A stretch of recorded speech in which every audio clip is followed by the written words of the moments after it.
열나흘째 되는 날 밤에 우리가 아드리아 바다에서 이리저리 쫓겨가다가 자정쯤 되어 사공들이 어느 육지에 가까워지는 줄을 짐작하고 물을 재어보니 20길이 되고 조금 가다가 다시 재니 15길이라.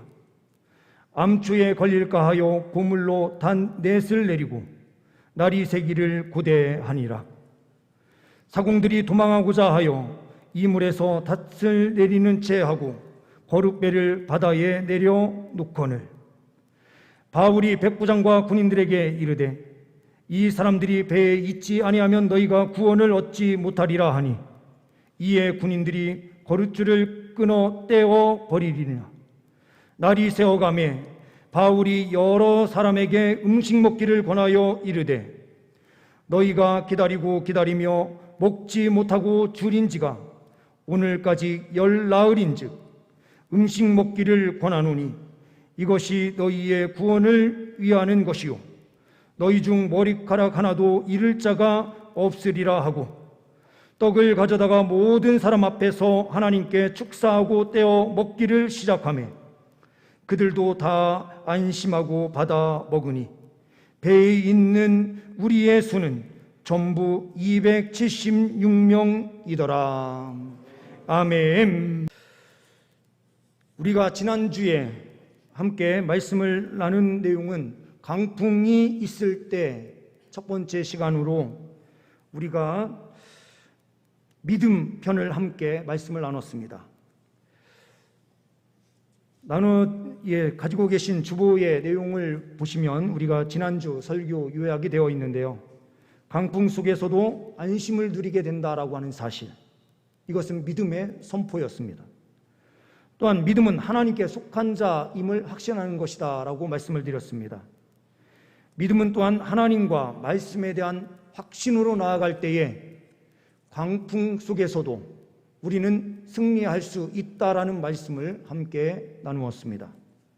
오늘은 그 두 번째 시간으로 강풍이 있을 때 기도 편을 우리가 함께 말씀을 통하여 보기를 원합니다.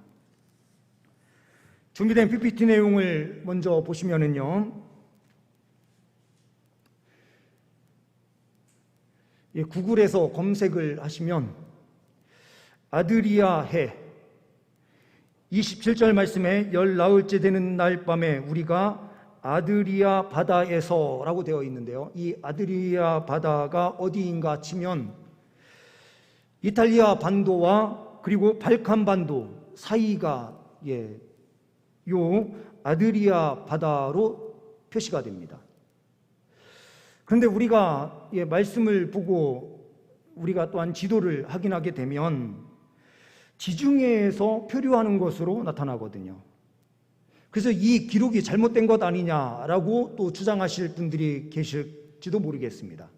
그런데요, 다음 페이지를 보시면 2세기 때에 그려진 프톨레마이오스라고 하는 사람이 그린 이 세계 지도에 보게 되면 최초의 세계 지도다라고 볼 수가 있는데요, 이 지도에 이 지중해 부분을 오늘 말씀에 기록되어 있는 아드리아 바다가 바로 이 지중해를 표시하는 것으로 되어 있습니다. 그러니 이 사실 또한 역사적 근거에 의하여 분명하게 기록됐다라고 하는 것입니다. 성경은 역사와 함께 갑니다. 하지만 성경은 역사 자체를 이야기하려고 기록되는 것이 아니라 이 모든 사실이 확실하게 역사적인 근거에 두어서 기록이 되는데 그것은 우리를 구원하시는 구원 역사다라는 것을 강조하기 위한 표현입니다. 우리는 성경 말씀을 통하여 하나님께서 우리를 어떻게 구원하시는지 우리는 그 부분을 명확하게 확인하고 믿음으로 달려갈 때에 우리의 삶 가운데 승리가 있게 되는 줄 믿습니다. 다음 페이지에 보시면은 바로 표류한 그 경로가 그려져 있는데요, 이 크레타, 그레데 지역에서부터 지금 이제 우리가 다음 주에 또 함께 보는 말씀 가운데에 몰타라고 하는 이 몰타 지역에 도착을 하게 됩니다. 그런데 이 거리를 보게 되면 약 1000km 정도 돼요. 1000km를 표류해서 갔다라고 하는 것, 이거는 대단한 이 경로다라고 볼 수가 있어요. 1000km를 가는 동안 하나님께서 보호해 주셔서 도착할 수 있게 됐던 거예요. 이 기간이 오늘 말씀에는 14일이라고 하는 기간이 걸렸다라고 기록되고 있습니다. 이 기간 동안 아무것도 먹지를 못했습니다. 다음 페이지를 보시게 되면요, 제가 지난주에 말씀을 드렸는데요, 이번 시간에 이 배에 대해서 조금 더 설명을 드려야 된다라고 말씀을 드렸어요. 알렉산드리아 배, 이 배는 제가 네모나게 흰색으로 그려놓은 그 부분을 가만히 보시면 두 사람인 것처럼 보이는 두 형상이 조각으로 만들어져 있는데요, 이 두 사람은 누구를 뜻하는 것이냐? 제우스의 아들, 쌍둥이 아들인데요, 케스토르스라고 하는 케스토르라고 하는 사람과 폴룩스라고 하는 사람입니다. 그런데 이것은 신을 의미해요. 제우스가 신이기 때문에 제우스의 쌍둥이 아들이라서 이 쌍둥이 신은 어떠한 신이냐? 바로 배를 수호하는, 바다에서 수호해주는 신으로 알려져 있었던 쌍둥이입니다. 결국에는 이 배는 그냥 배가 아니라 제우스의 아들, 제우스를 섬기고 제우스의 아들들을 섬기는 신전과 같은 배였다라는 사실을 우리는 확인하게 됩니다. 단순한 그냥 배가 아니에요. 이 배는 우상 숭배를 상징적으로 보여주는 배였던 것입니다. 내려주셔도 좋습니다. 우리는 오늘 본문 말씀을 통해서 강풍이 있을 때 기도를 해야 된다라고 하는 것이 핵심 내용이 되는데요, 첫 번째로 본문 말씀을 통해서 우리가 확인하게 되는 것은 무엇입니까? 기도는 간절함으로 해야 한다라는 것입니다. 29절 말씀을 보시게 되면 암초에 걸릴까 하여 고물로 단 넷을 내리고 날이 새기를 고대하니라 라고 말씀하고 있어요. 여기서 날이 새기를 고대한다라는 이 고대의 단어는 유코마이라고 하는 단어예요. 유코마이라고 하는 이 단어가 다른 곳에서는 어떻게 사용이 되느냐? 야고보서 5장 16절 말씀에 이렇게 기록이 됩니다. 그러므로 너희 죄를 서로 고백하며 병이 낫기를 위하여 서로 기도하라. 기도라고 하는 표현이 바로 여기에서 이야기하는 기대와 똑같은 단어인 유코마이가 쓰입니다.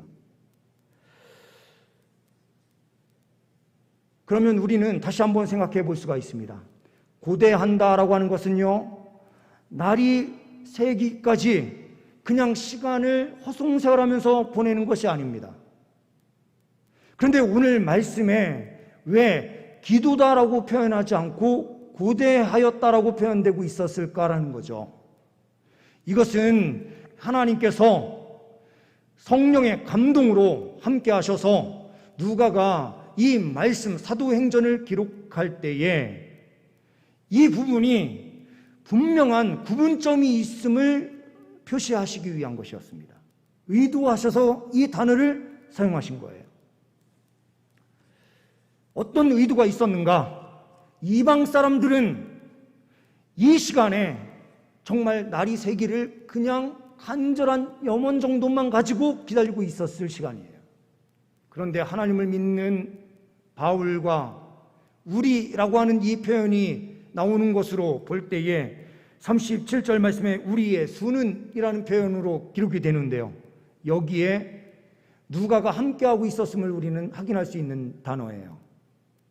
기록자가 함께하고 있었어요. 바울과 함께하면서 우리라고 기록을 한 거죠. 믿음의 사람들은 이 고대의 장소를 어떠한 장소로 만듭니까? 기도의 장소로 만드는 거예요. 반면에 세상 사람들은 그 기대와 염원이 전혀 다른 방향으로 가는 거예요. 우리가 25절 말씀, 지난주의 말씀을 우리는 분명하게 기억합니다. 그러므로 여러분이여 안심하라. 나는 내게 말씀하신 그대로 되리라고 하나님을 믿노라. 바울은 하나님을 확신했어요. 하나님에 대한 분명한 믿음을 선포했어요. 우리의 고대, 우리의 기대는 어디에 두는 것입니까? 하나님께 두는 것이죠. 하나님께 고대함으로, 간절함으로 엎드려서 기도할 때에 하나님의 백성들에게는 승리가 있게 되는 줄 믿습니다. 근데 세상 사람들은요, 그냥 날만 밝기를 바라는, 허망한 것을 바라보면서 그 시간을 지내는 거예요. 어느 기독교인 가정에 아버지와 아들이 비 오는 날에 차를 타고 산길을 가게 되었습니다. 차 한 대만 딱 갈 수 있는 외길인데 가운데에 큰 바위가 떨어져 있는 거예요. 차를 세우고 아버지는 아들에게 이렇게 이야기합니다. 아들아, 나가서 저 바위 좀 한번 옮겨봐라. 아들이 가서 혼자서 아무리 밀어도 바위가 끄떡도 하지 않는 거예요. 하다 지쳐서 돌아와서 아버지에게 이야기를 합니다. 아버지, 바위를 옮길 수가 없어요. 그러자 아버지가 다시 이야기합니다. 아들아, 다시 가서 최선을 다해서 옮겨봐라. 아들은 다시 가서 최선을 다해서 옮깁니다. 꿈쩍도 하지 않는 거예요. 아버지에게 돌아와서 이야기합니다. 아버지, 최선을 다했지만 안 됩니다. 아버지가 이야기해요. 너는 최선을 다하지 않았어. 아니에요, 아버지. 전 최선을 다했어요. 아니야. 너는 최선을 다하지 않았다. 너는 아버지인 나에게 도와달라고 청하는 것까지 최선이었는데 너는 나에게는 같이 옮겨달라고 요청한 적이 한 번도 없다. 그러고는 차에서 내려서 밧줄을 가지고 그 바위에 묶고 차에 묶어서 차를 시동을 걸고 움직이니 바위가 움직이는 거예요. 그러면서 이 아버지가 아들에게 이야기를 합니다. 얘야, 우리의 기도도 이런 것이란다. 최선을 다해서 우리가 하더라도 하나님께 도움을 요청하는 것까지 해야만 최선을 다했다고 말할 수 있는 것이란다. 기대와 소망, 이것은 기도하지 않으면 아무 쓸모없는 기대와 소망이 되지만 하나님 앞에 엎드려 기도하면 하나님께서 함께해 주시는 은혜, 구원 역사를 베풀어 주시는 줄 믿습니다. 두 번째로 우리는 기도는 사명이라는 사실을 오늘 말씀을 통하여 확인합니다. 30절 말씀을 보게 되면 사공들이 도망하고자 하여 이물에서 닻을 내리는 채하고 거룻배를 바다에 내려놓거늘이라고 말씀하고 있어요. 사공들이 도망하려고 했습니다. 이 사공들은 전문가이면서 배를 이끌어가는 리더자들을 상징적으로 이야기해 주는 거예요. 바울은 하나님의 말씀을 선포했고 그 누구도 생명의 해가 없을 것이다라고 분명하게 선포했지만 그 말씀을 그들은 붙잡지 않았습니다. 그들은 자기만 살 궁리를 하면서 도망치고 있어요. 우리는 이 사건을 분명하게 보았습니다.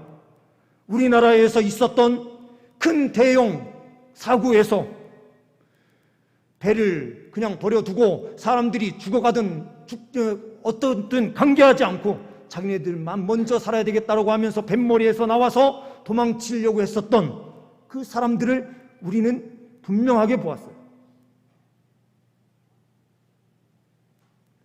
이것은 상징적 의미가 분명하게 존재합니다.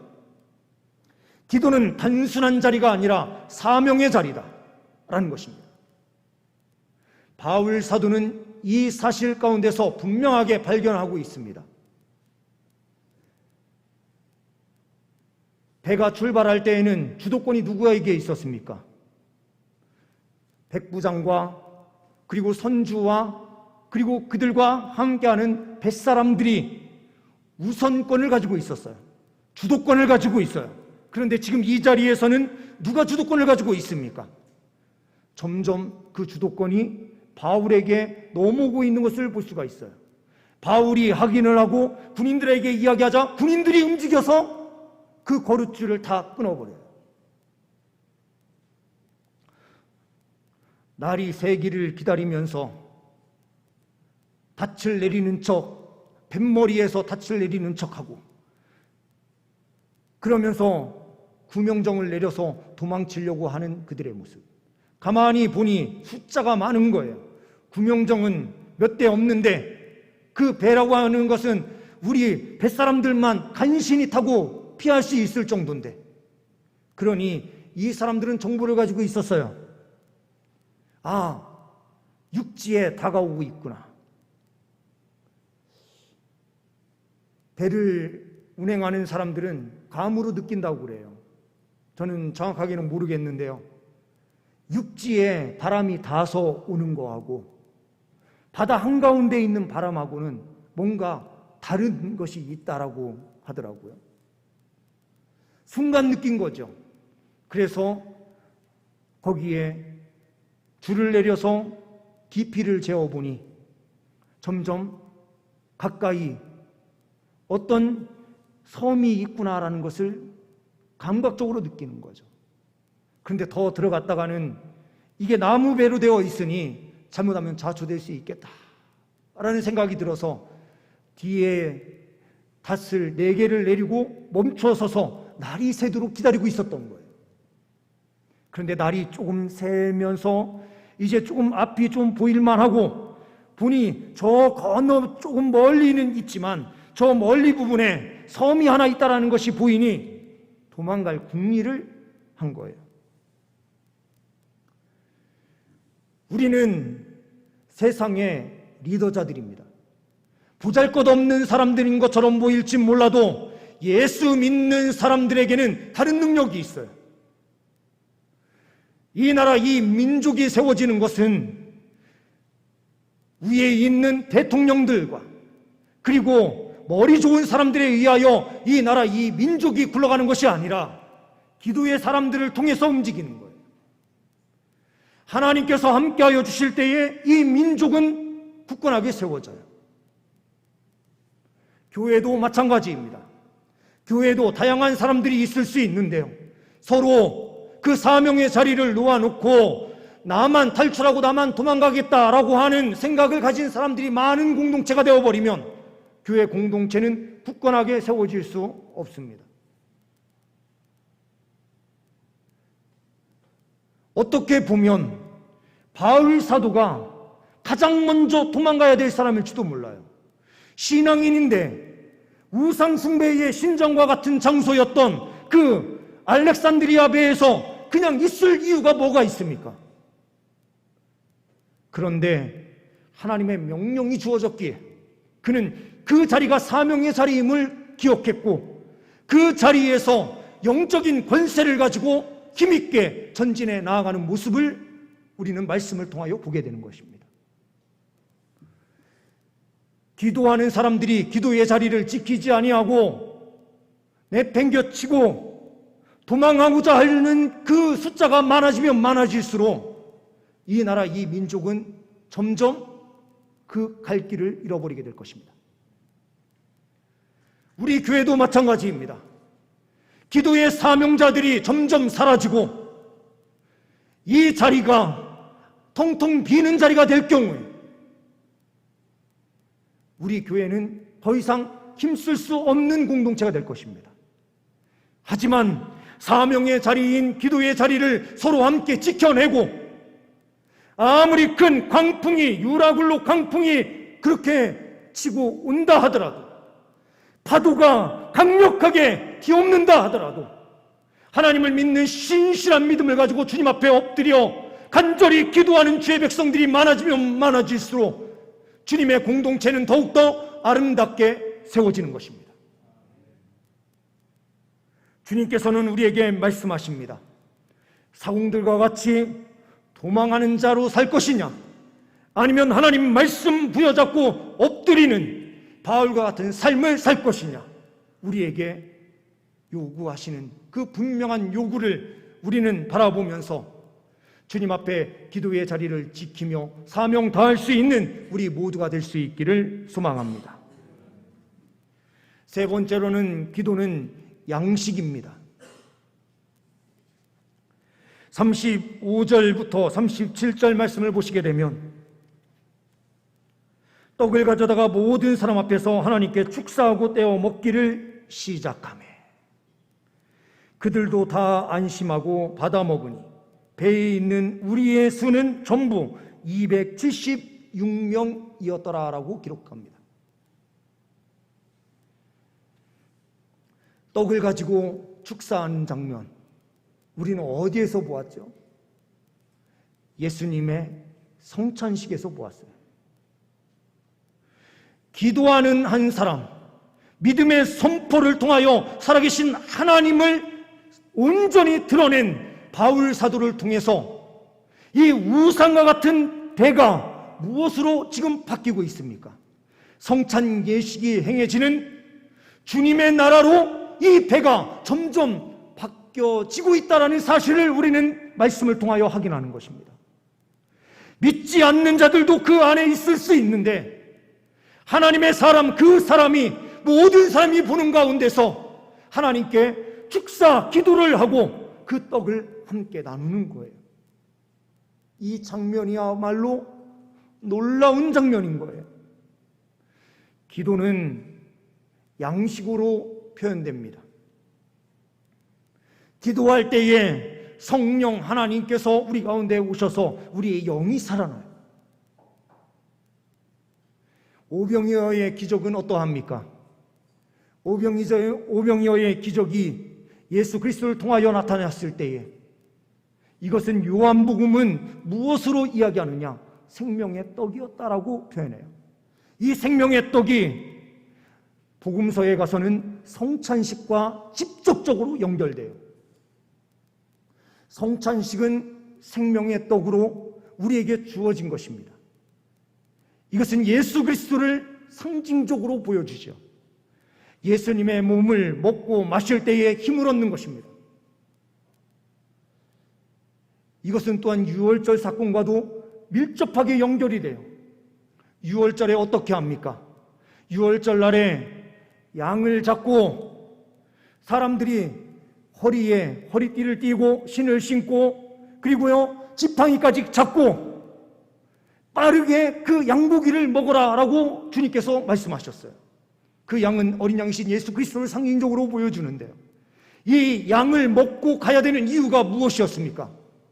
바로 주님의 그 구출 사건이 있는 그 현장을 빠르게 애굽을 떠나서 홍해를 거쳐서 광야로 빠르게 들어가야 되는데 이들은 노예 생활을 하는 종으로 있었기에 영양이 그렇게 좋을 수가 없었던 것이죠. 주님께서는 그들에게 영양을 공급해 주셔서 빠르게 뛸 수 있는 힘을 공급해 주셨어야만 되는 거예요.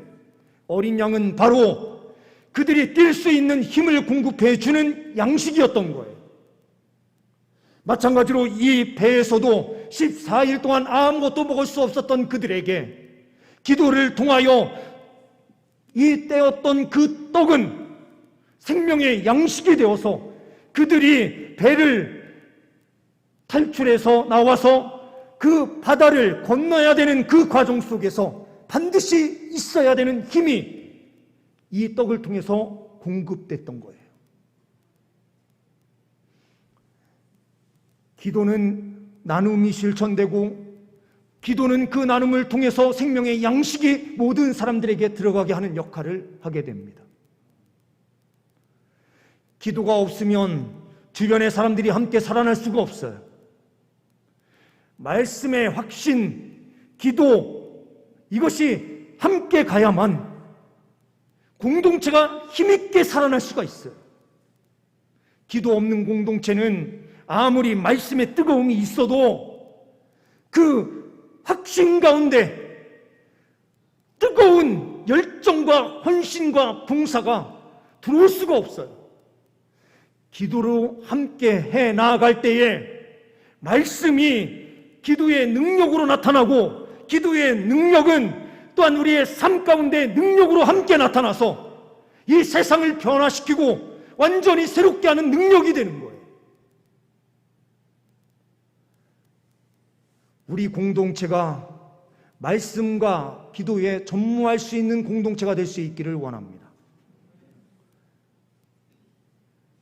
헌신의 자리, 봉사의 자리를 모두가 내어 던지고 도망가지 않는, 헌신의 자리에 함께 동참할 수 있는 주의 백성들, 우리를 구원하여 주신 예수 그리스도의 그 만찬에 기쁨으로 참여할 수 있는 우리 공동체, 동산교회 온 성도님들이 되시기를 간절히 소망합니다. 고아의 아버지로 불리는 조지 뮬러, 기도의 사람으로 유명한 분이죠. 애슐리타운이라고 하는 큰 고아원을 세워서 많은 고아들을 살려낸 사람입니다. 어느 추운 겨울날 고아원의 보일러가 갑자기 다 터진 거예요.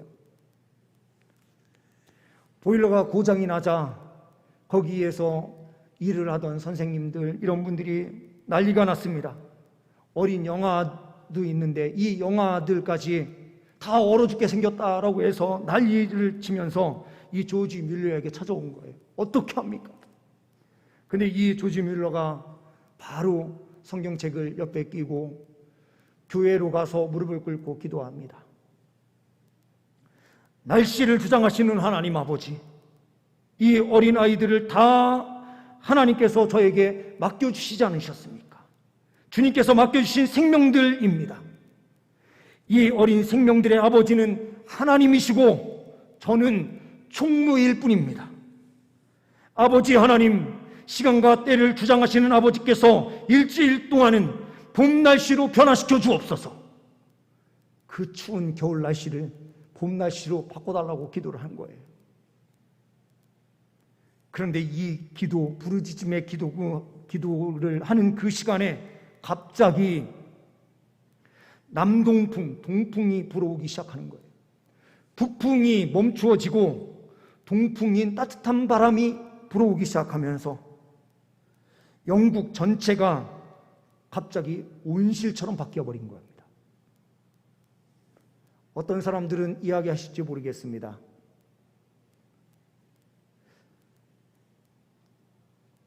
지금처럼 기상이변이 있어서 그런 일이 발생했겠죠. 자연스러운 그 현상이겠죠. 그런데 그때 당시엔 이런 기상이변이 흔하게 일어나지 않을 때예요. 기도가 맞춰지자마자 이 남쪽에서 불어오는 남동풍이 온실을 만들었다. 우리는요, 하나님을 확신한다라고 말하면서도 기도할 때에는 하나님을 멀리 떠나보내요. 그리고 사람들에게 기도를 부탁하는 일은 잘해요. 기도 부탁하는 거 잘해야 됩니다. 우리는 서로 함께 기도해주고 기도를 통해서 능력을 체험하는 공동체이니 함께 기도 제목을 나눠서 함께 기도의 동역자를 세우는 거 너무 중요해요. 그런데요, 우리 가운데 가만히 보면 기도의 제목을 가지고 나누기만 하지 자기는 기도를 안 해요. 기도를 확신한다라고 말하고 기도에 응답이 있다는 것을 믿는다라고 이야기를 하는데요, 자기는 기도를 안 하면서 싹 뒤로 빠지면서 다른 분들한테만 기도를 부탁해놓고 자기는 수수방관하는 사람들이 있어요. 주님께서는요, 우리에게 요구하시는 삶이 무엇일까요? 고대하는 자리를 세상 사람들과 같이 그냥 마음에서 고대하는 그 삶으로 나아가는 것이 아니라 살아서 역사하시는 창조주가 되시는 하나님을 온전히 부여잡고 기도의 자리를 만들어라. 그 자리가 사명의 자리임을 기억하고 주님 앞에 기도하며 달려갈 때에 내가 너와 함께 할 것이고 너의 모든 기도를 응답으로 바꿔줄 것이다 라고 주님께서 말씀하여 주시는 겁니다. 하늘 양식이 기도를 통하여 우리에게 쏟아집니다. 하늘의 놀라운 선물들이 기도를 통하여 우리에게 쏟아집니다. 하나님께 간절히 기도하심으로 하나님께서 주시는 놀라운 이 은총을 받아 누리는 주의 백성들이 다 되시기를 간절히 소망합니다. 기도하십니다.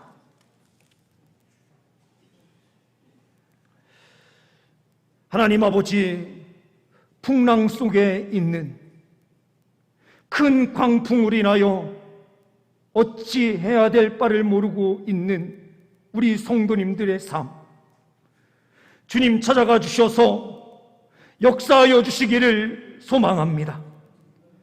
이 역사를 위하여 우리 온 성도들 하나님의 말씀을 확신하게 하시고 하나님께 간절히 기도하는 기도의 사명 자리를 온전히 지켜나갈 수 있도록 인도하여 주옵소서. 기도할 때마다 그 광풍이 물러가고 구원 역사가 펼쳐지는 은혜가 넘쳐나게 하여 주옵소서. 주님께 감사 영광 올려드리오며 우리 주 예수 그리스도의 이름으로 기도하옵나이다. 아멘.